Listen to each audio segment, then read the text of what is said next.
This is the Five Starr Podcast.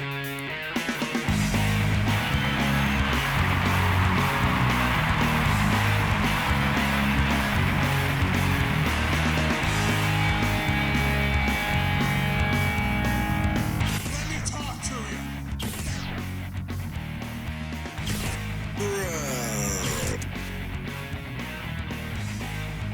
This is such good shit.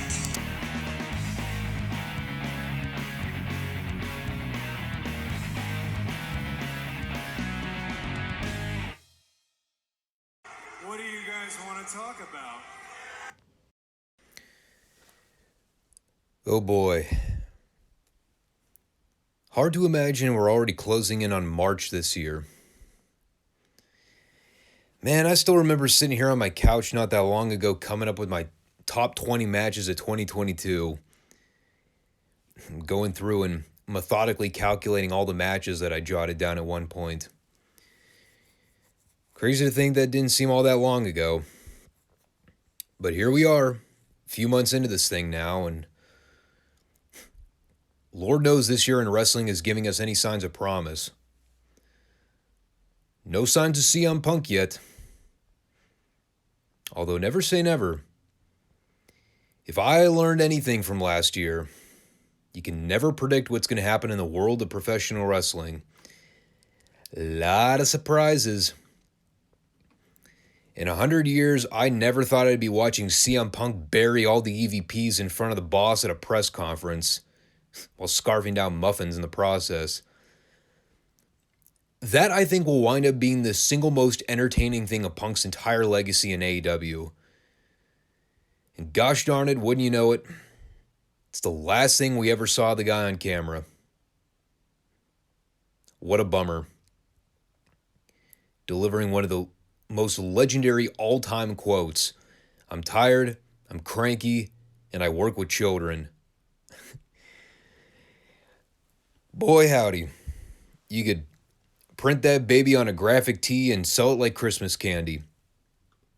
Punk speaking for all the blue-collar workers out there. But as fun as it is to reminisce about the good times in AEW, those days are long gone now. Nor is it the central focus of today's show, because it is the Monday podcast, and if you've all been watching for a while now, you would know that the Monday show is our WWE WWF related content. More specifically, Retro Raw from 1994 and the most recent episode of Friday Night SmackDown, the post-Elimination Chamber edition, which was kind of right back to business as normal. Today's a little bit of a laid-back edition. We're still a week out from the Revolution pay-per-view. I'm trying to mentally prepare for that one ahead of time. So, yeah, this one we'll probably get through in relatively good time for a change. This episode of Retro Raw did not have a whole lot worth discussing, which is probably not a good thing considering how close we are to the WrestleMania 10 pay-per-view. But, I mean, after we run down this card, you'll quickly figure out why it wasn't a very noteworthy program. As always, though, make sure you subscribe, comment, like the show. You can follow us on either YouTube or Rumble every Monday and Friday. Pick your poison as to what viewing platform suits you the most. I think I actually might have more current followers on the Rumble channel right now, which I'm not exactly sure what to make of that. Whether that's people checking my stuff out on Rumble more or people just not subscribing on YouTube because, I mean, I've said it before, subscriptions don't really mean a whole lot these days. Still, I encourage you all to do so anyway. It at least helps with letting YouTube know that there is at least some value in this channel. But likes and comments are also favorable as well. So, you know what? Just do it all. Makes the most sense. Kill all the birds with one stone. But what do you say we get going with this Retro Raw? We are working our way through the library of content and what can you say? It's Monday Night Raw in 1994. The shows exist. There are a few nuggets of positivity wedged in there, but by and large, these shows are 45-minute slogs most weeks. Hey, I'll give it faint praise while I can. At least now they're only 45 minutes as opposed to 3 frickin' hours. I won't live long enough to get into those Raw reviews. Trust me, that might be a blessing in disguise. At least for this week, we were rewarded with a little treat. We're still about 4 weeks out from WrestleMania. They're on the fast track to ramping up as much enthusiasm for that card as humanly possible. We got Luger slated for his long-awaited title rematch with Yokozuna, dating all the way back to SummerSlam 93 the previous year. We got Brett being factored in for a title shot. His rematch is actually dating back longer than Luger's, because it was at WrestleMania 9 the previous year where Brett dropped the strap to Yoko in the first place. He's been foaming at the mouth to get his title rematch. Plus, he got Owen added into the equation now. A lot of stuff going on. So naturally, with the WWF title picture kind of set in stone, now is the ample opportunity for them to have a WWF Championship match on free television between Yokozuna and the Macho Man Randy Savage. Literally 4 weeks out from the WrestleMania card.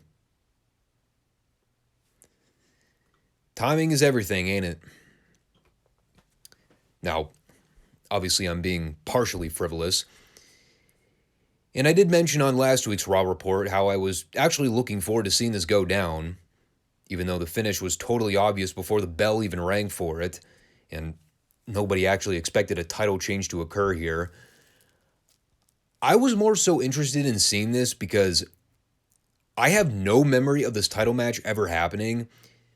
Figuring how close we were to Mania by this point, I thought I would have had vague memories of a Yokozuna Savage title match happening on Monday Night Raw in 1994, but yeah, for whatever reason, this one totally escaped me. And that's unfortunate because, as I anticipated, it was really fun. I jokingly wrote down in my notes here as a sidebar, probably would have been more fun if they actually put this on the WrestleMania card. Instead, though, they had Savage working with Crush, and, no. Yeah. Far be it for me to dish out the controversial takes here on the FSWR channel, but Yokozuna, a much better opponent for Savage than Crush. Write that one down. And I know this is not exploring new territory here, but man, oh man. When Yokozuna's health wasn't on the decline, man, that guy could go.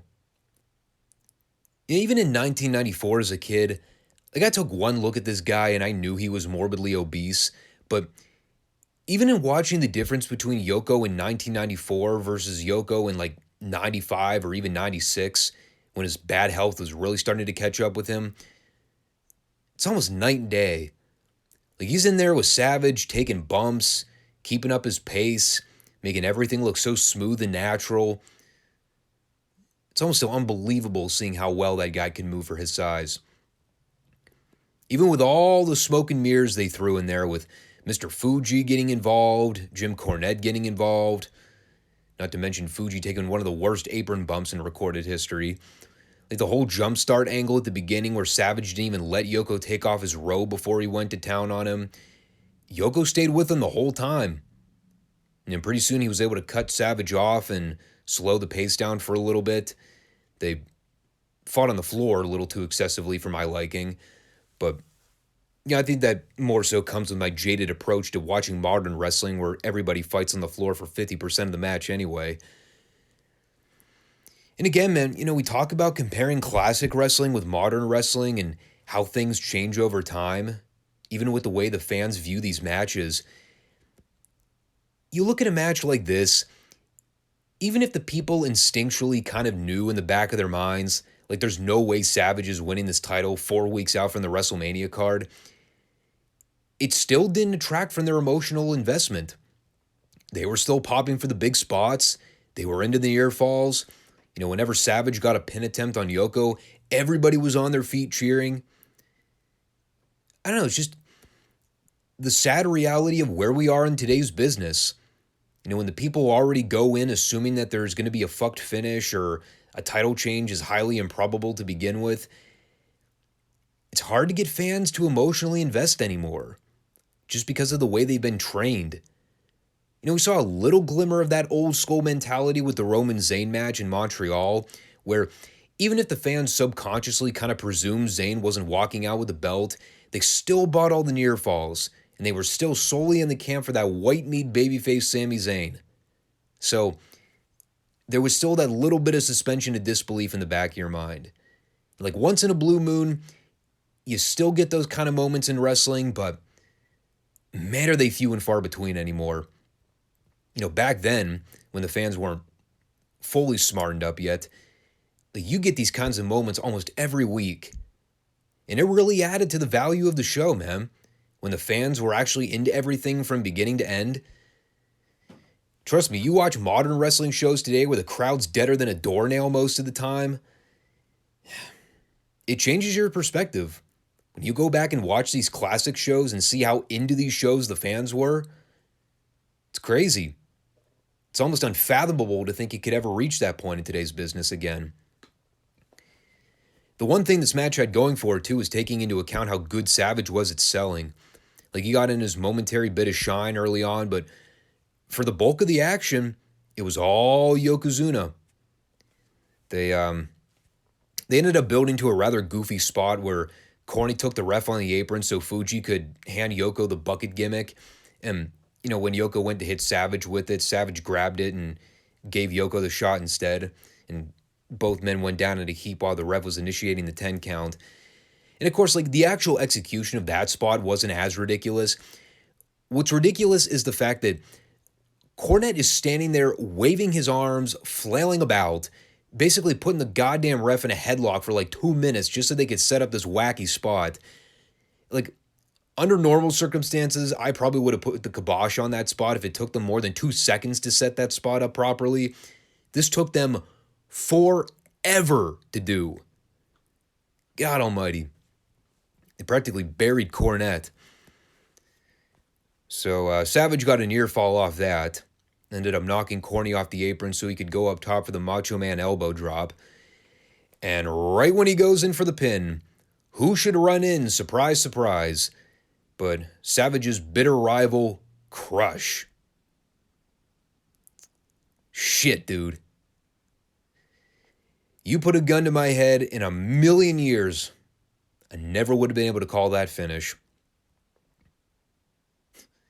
I think the only breathing human that did not see that finish coming was Vince McMahon. So as the match gets thrown out, here comes the heat beat down on Savage, and while Crush and Yoko are putting the boots to him, here comes Brett to try to even the odds a little bit.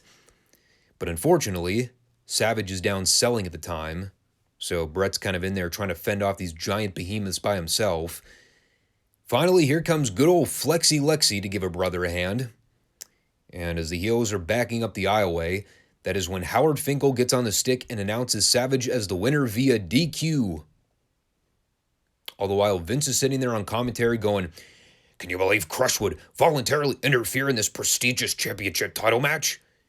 Could you believe he would stoop so low, pal?"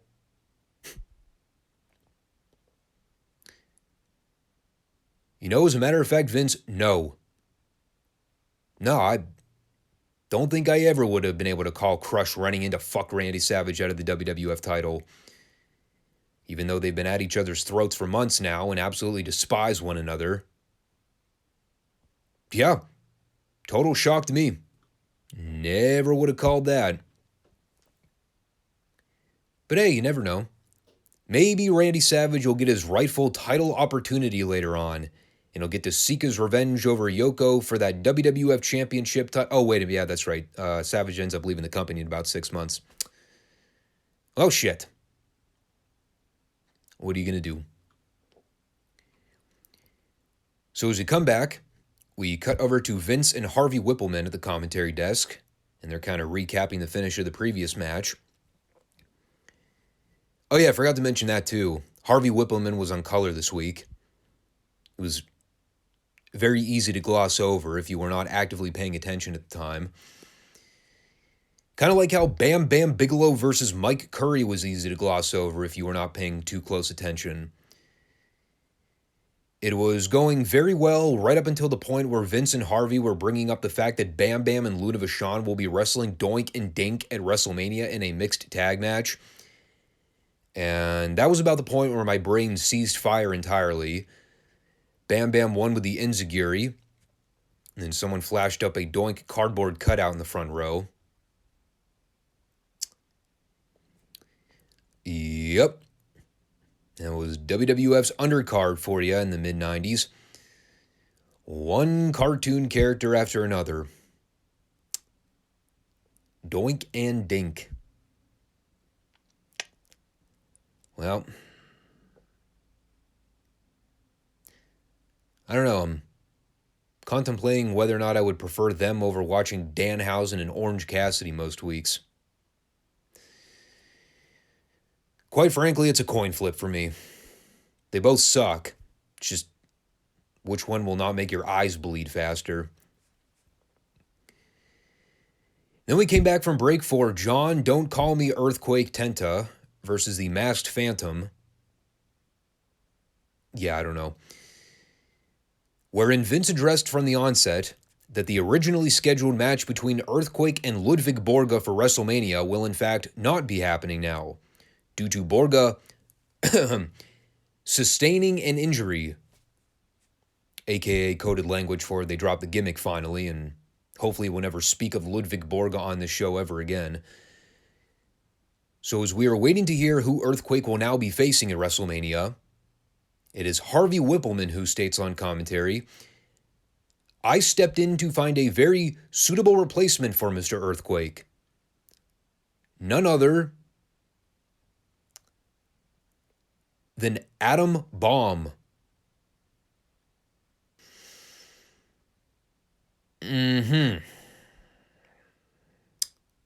A suitable replacement, he says. Comedy. And then following that was Todd Pettingill's WrestleMania card update, wherein we learned about more underneath matches that sound very unpleasant. And we can also still confirm that Todd Pettingill is extremely Caucasian, and not the good kind. Speaking of unpleasant viewing experiences, see how I know how to tie these segments together? My transitions are always on point, people. Never forget that. I wish I could forget about Quang, though. And apparently I've been pronouncing his name wrong all these years. I could have sworn it was Kwong, but no, it is apparently Quang. Poor Savio Vega, man. Yeah, let's take a relatively decent athlete for his time, put him under a mask, and give him a stereotypical Asian kung fu gimmick. That'll get the people roaring with excitement. And they did such a grand job with it, the gimmick lasted all of about 2 months before they dropped that like a bad habit. And of course, the whole thing's made funnier by having Harvey Whippleman leave the commentary desk to go stand over in his corner, because that was also a staple of Harvey's managing career in the WWF. He gets saddled with all the bad gimmicks. Wasn't he managing Adam Bomb too? Oh my God. That guy got the short end of the stick. Quang won with the Kabuki thrust kick. Nothing else to say about it. And then for my personal favorite moment of the show, Stan Lane breaking into Shawn's locker room so he could interview him ahead of his IC title match with Razor. And of course, in said unexpected interview, Stan did not take into account that Shawn would probably be butt-ass naked.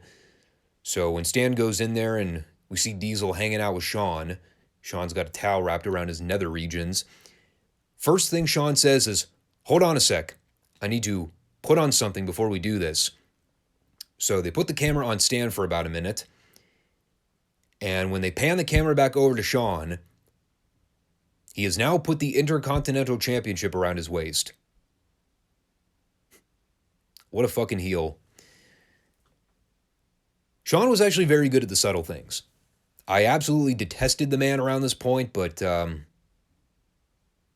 he was a good bad guy. He was a good douchebag. He had his moments.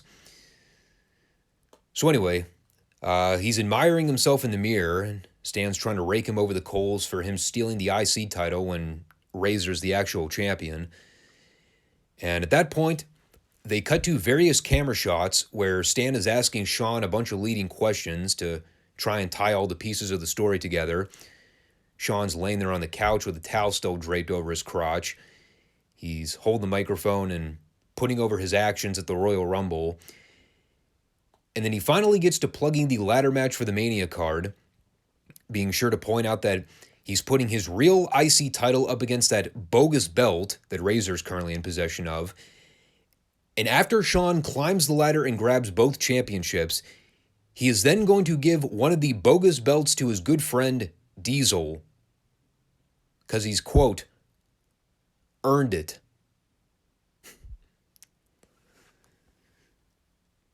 You want to talk about adding more fuel to the fire there. What a dick. Shawn poking fun that Diesel's only suited to hold fake replica belts. Actually, come to think of it, he may have not been too far off in that analysis. Because,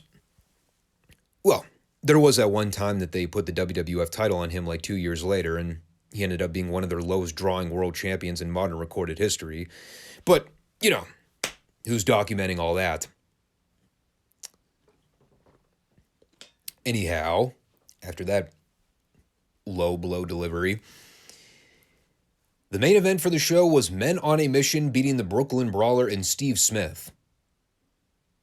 And I spent the entire match trying to distinguish what would be more painful to the ears: listening to Oscar rap about men on a mission for 5 minutes straight, or listening to a Hit Row freestyle rap on SmackDown. After careful consideration, I then made a tier for a third category and just simply titled it, I'd rather listen to a radical feminist scream about white male privilege. So anyway, Men on a Mission won, and then Vince promptly encouraged Mabel to, quote, get loose. And at that point, I proceeded to turn the show off, and I began punching myself in the face for not turning the show off after the opening match. Good God in heaven. It kind of hit me while I was watching this show. This is pretty much the standard Raw format from now until basically the early stages of the Attitude Era. But most of these Monday Night Raws are one-note episodes with like one or two main takeaways, and the rest of them are just nothing happening squashes and bad comedy. I remember thinking to myself early on, before I even started doing this retro series, I'm like, yeah, I can probably put up with this early on until we get to some of the more memorable material down the pike. I think I forgot to take into consideration that things would progressively get worse from this point onward. Yeah, I didn't think that through enough. Right now, it's just relatively bad comedy and boring squashes. It's harmless, but wait until Shawn gets rammed down your throat as a babyface world champion that nobody wanted to buy. And they got Kevin Nash putting everyone into comas with his lifeless world title main event matches.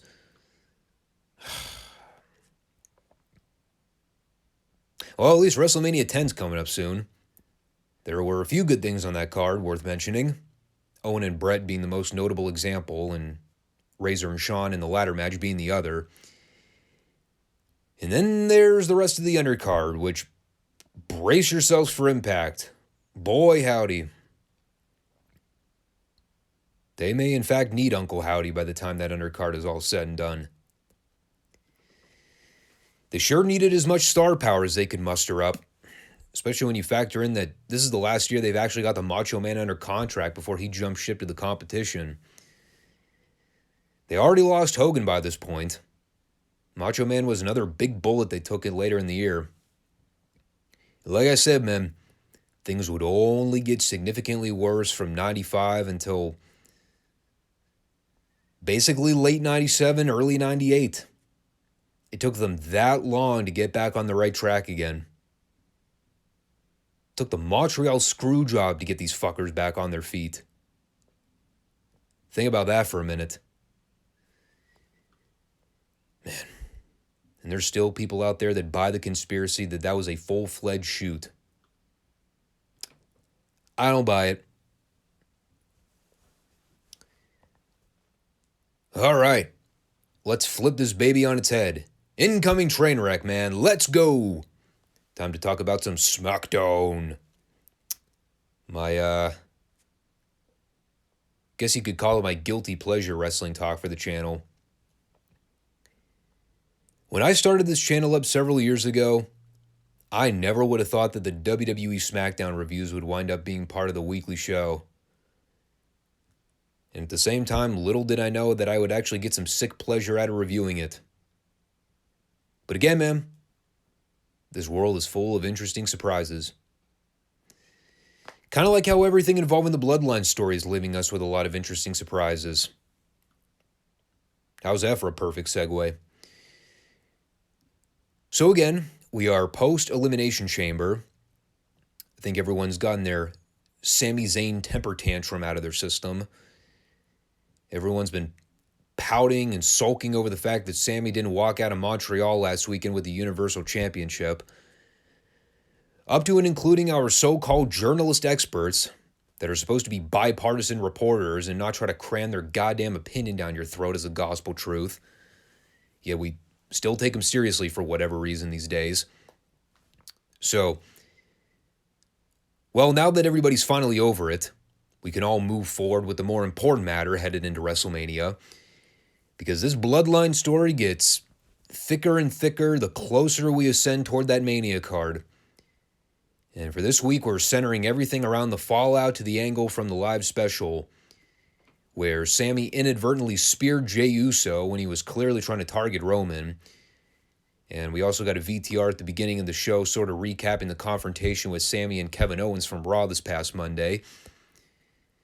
Basically, where KO just flat out told Sammy to stick it, saying that him coming out to save Sammy was a favor that he owed his family, doing the right thing, unlike what Sammy did at the Rumble when Owens was getting creamed by the Bloodline, and Sammy just stood there and watched the whole time, didn't lift a finger to help the guy.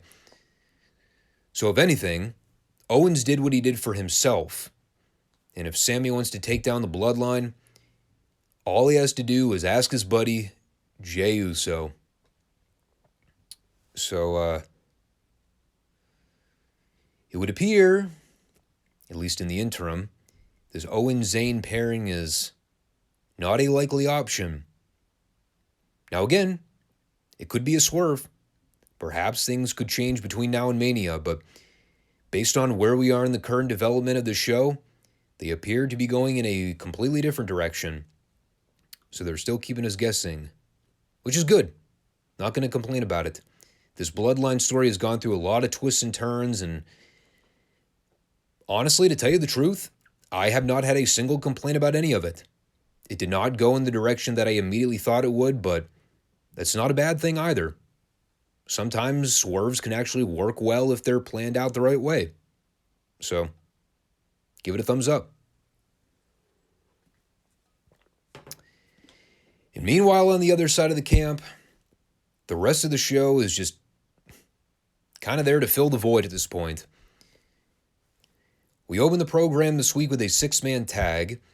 It's all members of Imperium going up against Brawny the Strowman, Ricochet, and Madcap Moss. And my notes for this match consist entirely of two things. One, the only talent in this match I remotely gave a crap about was Gunther. And two, I'm not entirely convinced that Ricochet didn't lose his luggage at the airport before he got to the building that day. Was I crazy, or did it look like Ricochet was wrestling in street gear?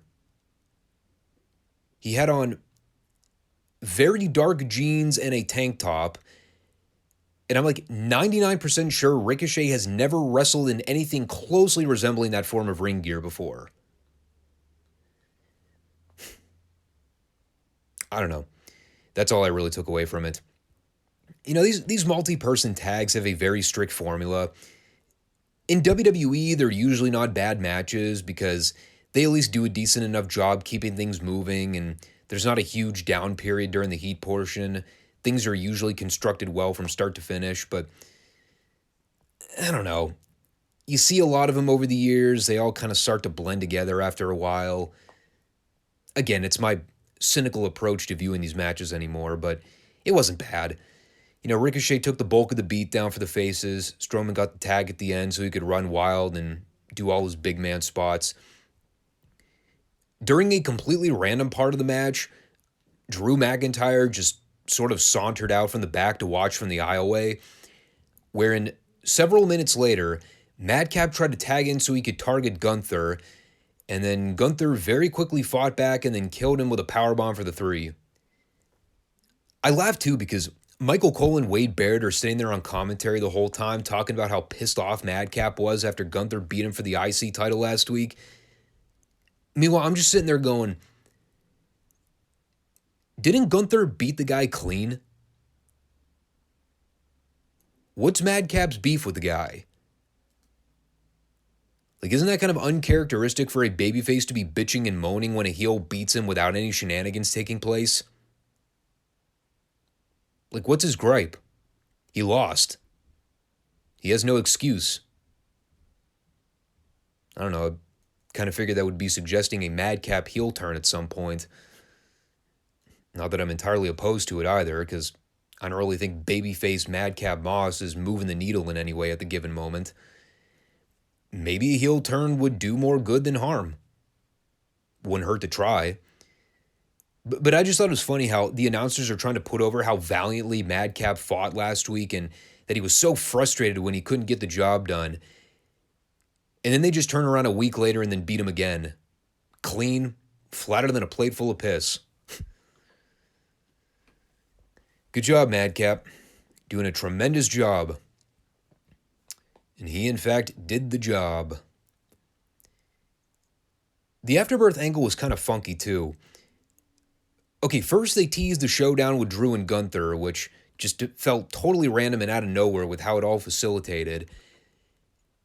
At the point they were doing the stare down, I kept asking, weren't Drew and Sheamus in a tag team feuding with the Viking Raiders last week? And now Drew's out here 1 week later targeting Gunther in the IC title? That kind of came out of left field. And just as I'm saying that, who should come in from behind but Gimli and Sigrid to attack Drew? And while that's going on, Sheamus runs out to make the save. And by the time this was all over, Strowman and Ricochet get involved to help Drew and Sheamus fight off the Viking Raiders. Also, I could basically sit here and ask the very fundamental question, can anybody figure out who's feuding with who right now? Drew obviously wants Gunther in the IC title, but the Viking Raiders are still pissed at Drew and Sheamus for something. Meanwhile, Strowman and Ricochet are feuding with Imperium, and I guess Madcap's sort of the odd man out. I'm finding it rather difficult to trace the dots in a cohesive manner right now. I think it would be helpful if we just establish who is feuding with Gunther, because that's really the only guy I give a fuck about in this whole ordeal right now. I'm also still trying to figure out when the hell Santos Escobar turned face off camera. Did I miss like 3 weeks worth of shows where Escobar and Rey Mysterio all of a sudden became pals? Unless it's all part of a ruse and Escobar is just buying his time waiting to turn on Rey at some point, but yeah, I'm out to lunch on that one. Dominic and Rhea are still fucking great. I like how they also have an inbuilt story for Dom's promo material now where he'll just casually drop lines about his time in prison. Obviously dating back to the classic arrest angle they did at Ray's home from Christmas. They just kind of implemented that into Dom's on-screen persona, where now he's talking about how he learned how to train and fight from all his cellmates. Fucking absurd. I love it. Like seriously, how long was Dom actually in kayfabe jail? Wasn't it less than like 2 weeks? Now he's out there treating it like he's some ex-con that's been behind bars for decades. Oh, man. If Dom doesn't win Wrestler of the Year in 2023, I call bullshit. Seriously. If the fucking Valvoline attendant can get voted Wrestler of 2022, surely Dom can make it into the conversation. You know who else ought to be in the running for Wrestler of the Year? Tell you who I'm referring to, and his name is LA Knight. Yeah. One of the few wrestlers in today's business with a catchphrase that I could actually recite without wanting to put a paper bag over my head after saying it. Let me talk to you. Quite frankly, I'm just glad LA Knight's been able to recover from the Bray Wyatt debacle. Somewhat. Jury might still be out on that one. I mean, I'll say this for one thing. Dude's still over like wildfire. The people haven't soured on him yet. In fact, I would probably make the argument he's actually gotten more over since the Bray Wyatt thing. Probably because people recognized how fucking brutal that program was from the beginning and felt bad the guy ever had to be associated with it. Even the WWE fans realized how abysmal that thing was. Luckily for us, that appears to be water under the bridge now. They're basically trying to ghost that entire thing and pretend like none of it ever happened, which probably would be in their best interest if we're being honest. Now, unfortunately, they've now decided to swap out one bad cast of comedy characters with another cast of bad comedy characters for Knight to work with. He wants his WrestleMania moment, because it's obvious you cannot have a WrestleMania hosted event in LA without LA Knight on the card. Yeah. So apparently their methodology behind getting us amped to see LA Knight work the Mania card is by pairing him with the fucking New Day. And to that, I say, no thanks. I'm good. I've seen more pancakes, trombones, rainbows, and bad catchphrases from these juggernauts than I ever care to see again. And as good as LA Knight is, he ain't that good enough to get me to want to see another New Day segment on TV. Especially when the payoff at the end is seeing Kofi pin LA Knight clean in the middle of the ring like a sack of dog shit. Come on now, really? Just when I was giving my hopes up, they were finally going to get it right with the guy this time. And they fuck it up again. Bummer. I'm starting to wonder, did LA Knight accidentally, piss in Hunter's coffee one morning? Can anyone rationally explain to me why this guy is getting treated the way he is right now? It's not even like the Austin Theory situation, because at least Theory has pulled out a couple wins here and there. At least the guy is a current champion, whatever value the United States title has at this point, which is not a lot. But, the guy is at least being somewhat factored in for a WrestleMania payout this year. I don't even know what they're doing with LA Knight. The guy's obviously talented. He's over to a degree. But I don't know, this just... Is blatant sabotage a fair analysis? Because that's all I can chalk it up to.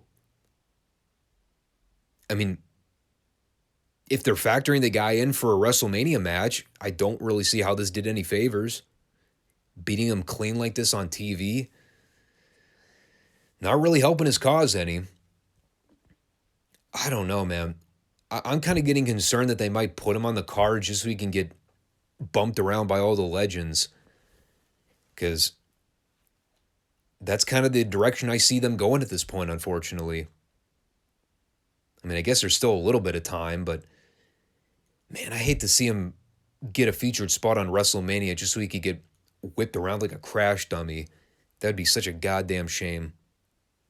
But in the meantime, we'll move on. Probably what amount to be the cringe moment of the show for this week. What was originally scheduled to be a face-off between Charlotte and Rhea turned into whatever in the blue hell this initial confrontation was between Charlotte and Dominic Mysterio. And look, I love Dom. He's awesome in this heel role with Rhea. But I got to call a spade a spade. This promo exchange with Charlotte was so bad, dude. Like, Charlotte's already god-awful on the mic to begin with, so she's not even good enough to carry a promo segment by herself. And Dom tried here, but man, the interaction between these two was extremely awkward. Bottom line, he's just not ready to be doing drawn-out promos like this. This is a real chore to sit through. And not even like the good kind of bad where you can laugh your way through the stupidity and find those memorable lines and make the whole thing worth it. This was like slow, agonizing torture bad. This was, can we please get to a point with this so we can just move on? Because this is extremely painful to watch kind of bad. Like, Dom's out there trying to compare family legacies, trying to put over mommy and talk about how fun she is in bed.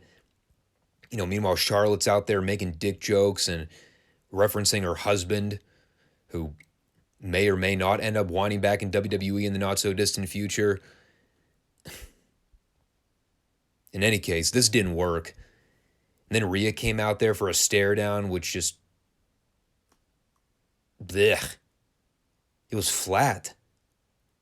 It's probably the best way I could describe it. It was just... meh. Like, I already wasn't feeling the Charlotte-Rhea thing to begin with. And if this was their best effort to try to gauge my excitement level, mission failed, dog. They need to try harder. A good step would be by keeping Dom out of long promo segments and just keeping the microphone out of Charlotte's hand, period. He'd be doing us all a favor. It's an old urban legend out there that Charlotte Flair would be the ultimate cure for insomnia in the 21st century. I think we may have struck a chord. So then Natalia and Shayna Basler had a match. All because Natty and Shayna were arguing on Twitter. God almighty. You know, sometimes I just wonder what guys like Ole would be saying if he were still in the business. If you told him, in the year 2023, wrestlers would now be feuding because they were arguing on social media, he'd have stretched you like a pretzel for even mentioning the idea. And at the point I looked away from the TV to type up a few notes from the previous segment, the match here went about 2 minutes and Shayna won with a tap out. It went by so fast, I didn't even bother to rewind to see what happened because, I mean, I figured it was nothing important. And then after Ronda and Shayna tried to attack Natty, Tegan Nox made the save, and it's kind of all there was to it.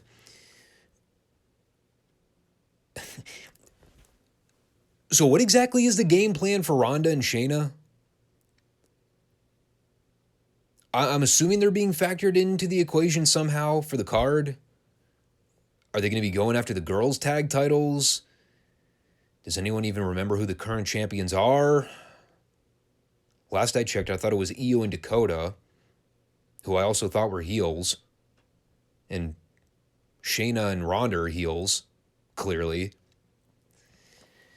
But then again, I'm not actively really paying attention to what goes on in the girls' division with WWE most of the time anyway. Especially the lower status girls. You know, I hate to throw a name like Ronda Rousey into that pecking order, but I mean, there's a reason I'm calling her that intentionally. Am I wrong? Are we going to try to make an argument that Ronda means anything in this company right now compared to when she debuted like 4 or 5 years ago? So far, I've not been all that impressed with her second run. Ever since she dropped the SmackDown title, she's been completely worthless. So I don't know, dude. I mean, I could see them maybe doing something with Shayna and Ronda against maybe Becky and somebody. But again, are you really that intrigued? There's no buzz with her. I don't know, dude. At this point, I feel like they're just trying to justify her contract. I mean, they obviously signed her for a set amount of dates, and they're trying to get the most use out of her that they can, but boy, is it lame. It's just so lame. And she obviously doesn't want to be there. We've kind of already established that. Oh, man. I don't know. I just don't know.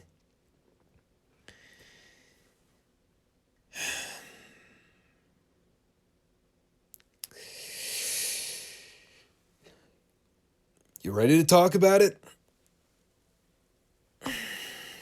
I'm sure as fuck not. I think I lucked out the 1 week that they aired one of these god-awful monstrosities and I didn't have to review the lunacy. Now they're making me suffer through one in real time.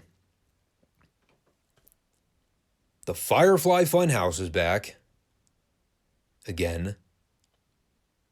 In case you missed out on when these vignettes were just part of the regular Raw format a few years ago, you're in for a treat because they're bringing them back on SmackDown.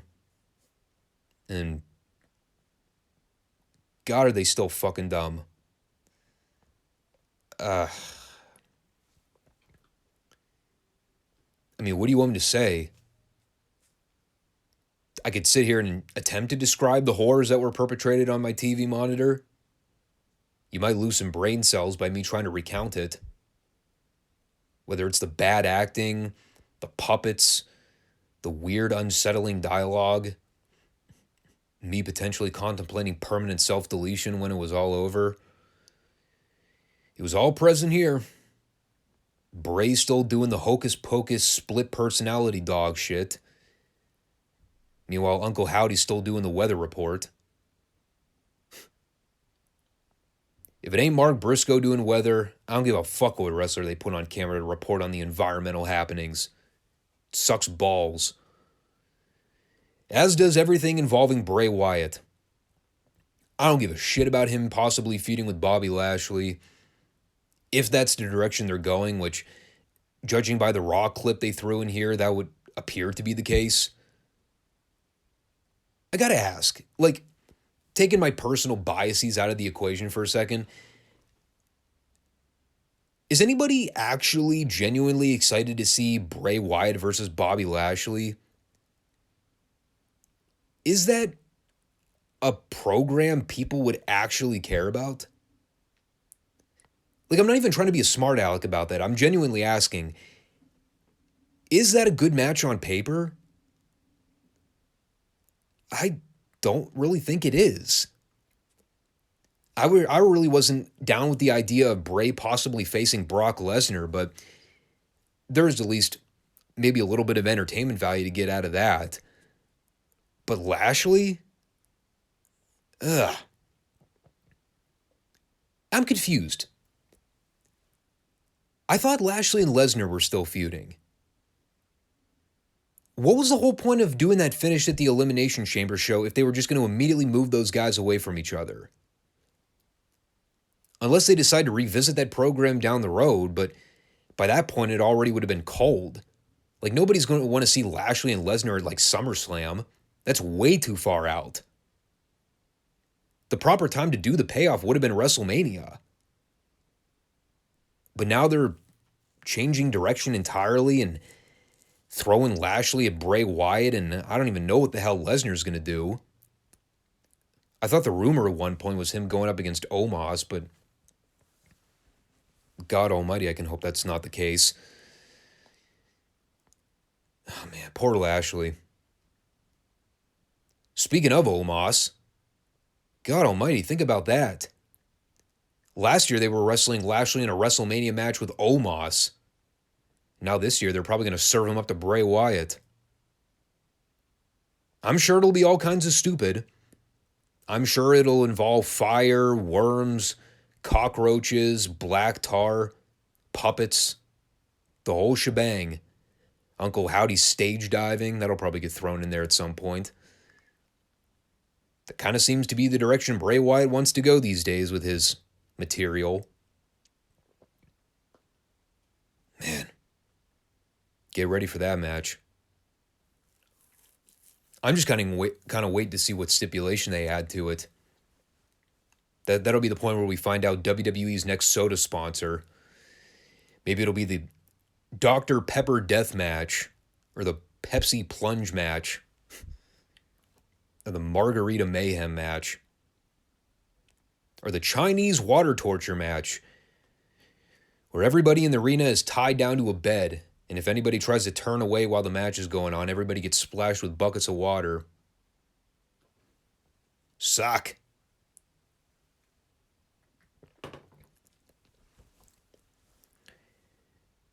So up next was Rey Mysterio versus Karrion Kross.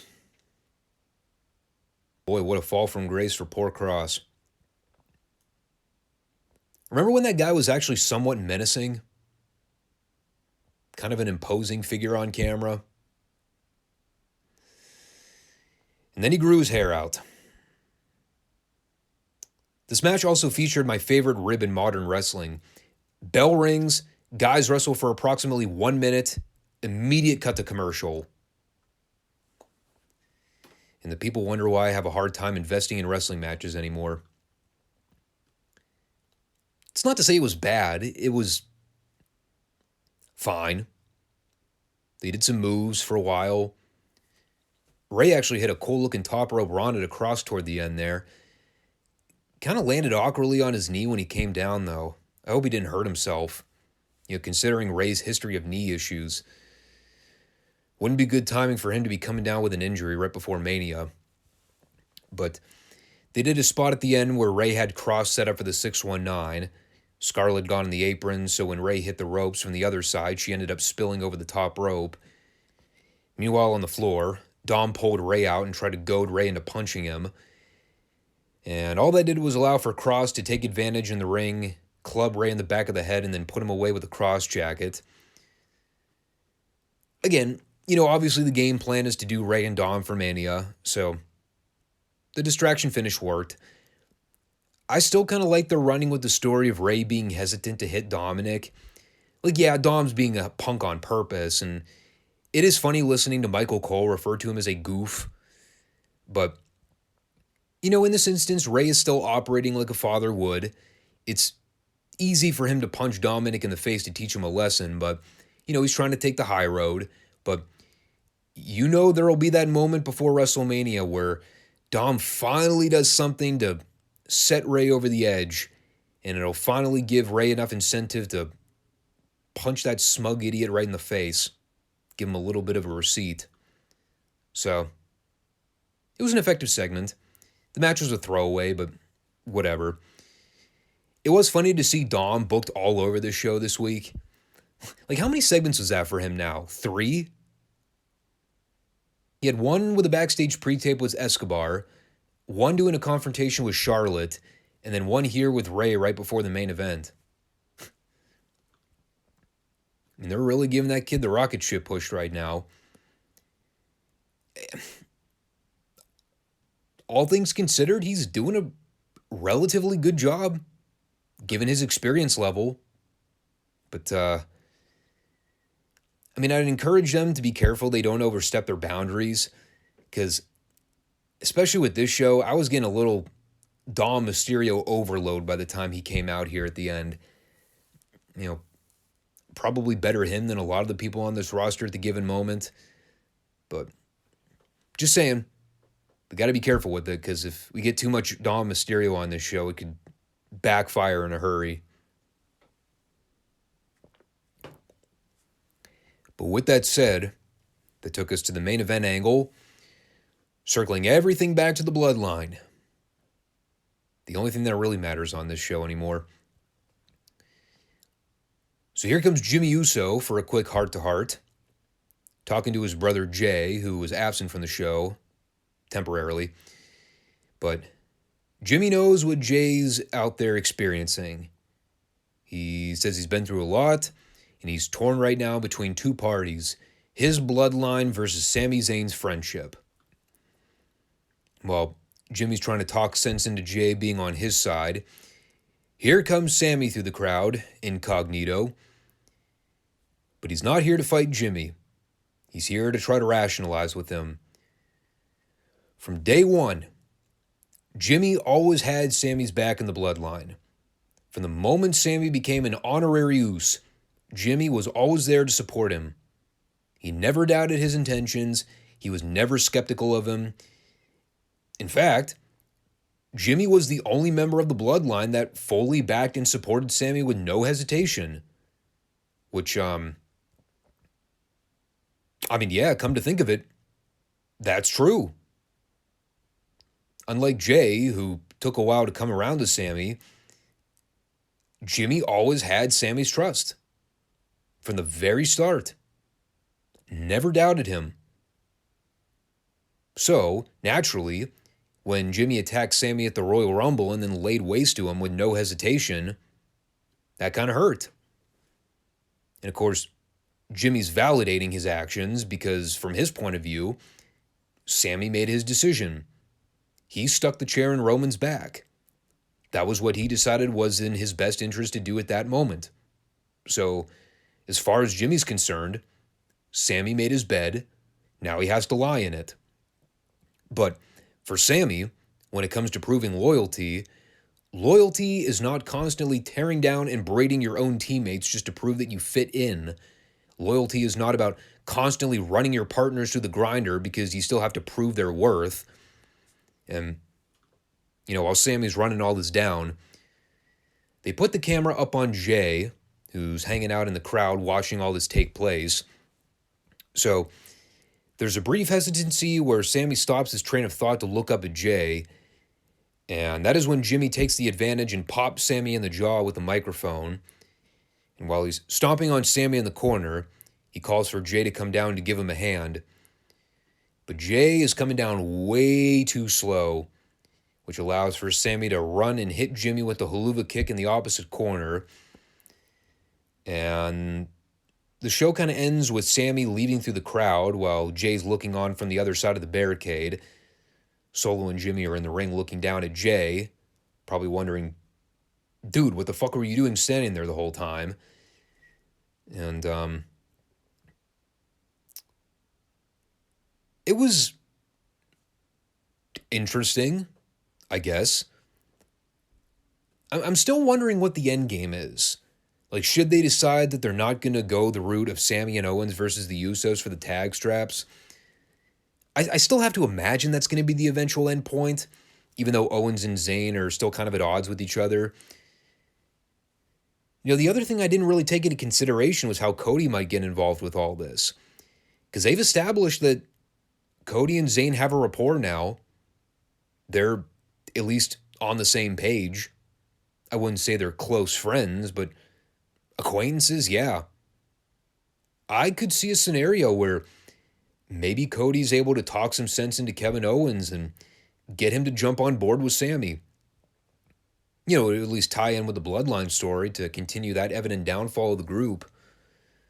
But I guess for now, we'll see how Roman responds when he shows up next week.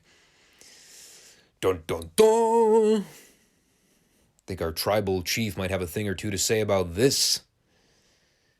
Probably might involve him getting a little physical with Jimmy and or Jey in the process. He might need to rough those boys up a little bit to whip them into shape. But I'll tell you what. You know who needs whipped into shape these days? Whoever's putting these shows together, that's who. Man, oh man. I say this like every week. But is it really too much to ask to get more than one central storyline per wrestling show that I can actually invest in? Like for WWE, it's the bloodline, no question. For AEW, I think I'm still trying to figure that out, actually. Probably anything involving MJF. Although that's kind of a given at this point. Yeah, I made my snide, underhanded remarks about my SmackDown viewing experience most weeks. But from show to show, I'm mainly watching for the bloodline stuff. And whatever else rounds out the card, if it's something involving Gunther, I'll usually find means to pay more attention. Although the 6-man tag he was involved with this week was not their best effort. And at this point, man, if it's anything involving the girls or the underneath comedy clowns and nobody takes remotely seriously, I usually just kind of mentally check out, man. At least temporarily.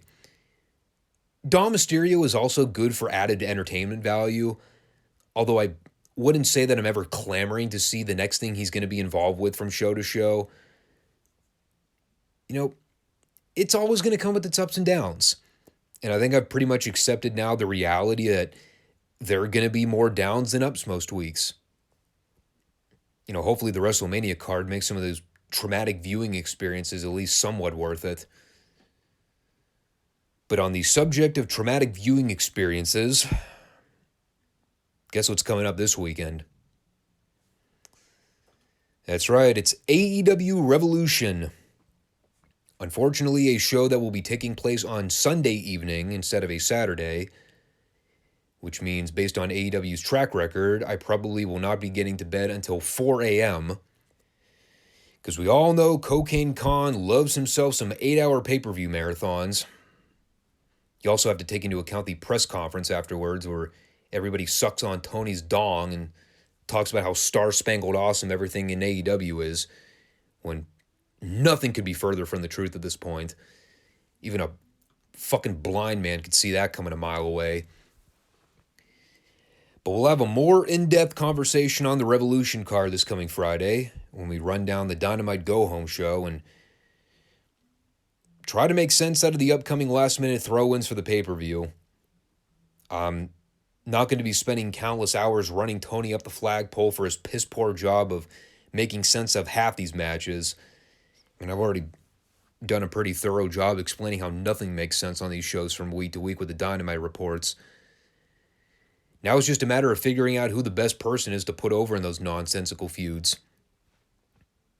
And we'll also make sure we pick back up with the retro content too. It's going to be a fairly packed Friday show, but we'll make room for it. I actually think I did well on time this past Friday. Probably helps that Dynamite was mostly a skippable show anyway, so I didn't have to spend too long talking about how bad it was.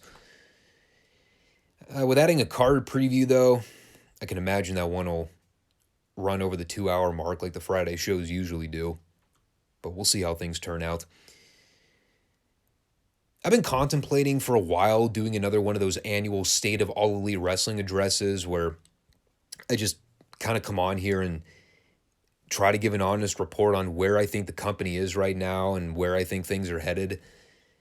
Trying to counterbalance all the biased media outlets that are unashamedly in the tank for this company until the day it dies. It's kind of unfortunate that I have to be the guy that comes out there to do it. There are obviously some more well-renowned experts out there that are talking about this stuff every week.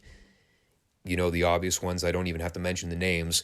But, man, they're so few and far between. There are still people out there trying to defend that piece of dog shit programming they dished out a couple weeks ago where they drew one of their worst ratings since like October or November the previous year. As if it took a rocket scientist to figure out based on the card they put together it was going to be a bad show. Gee, who would have ever thought? Can only imagine why the rating was so piss poor.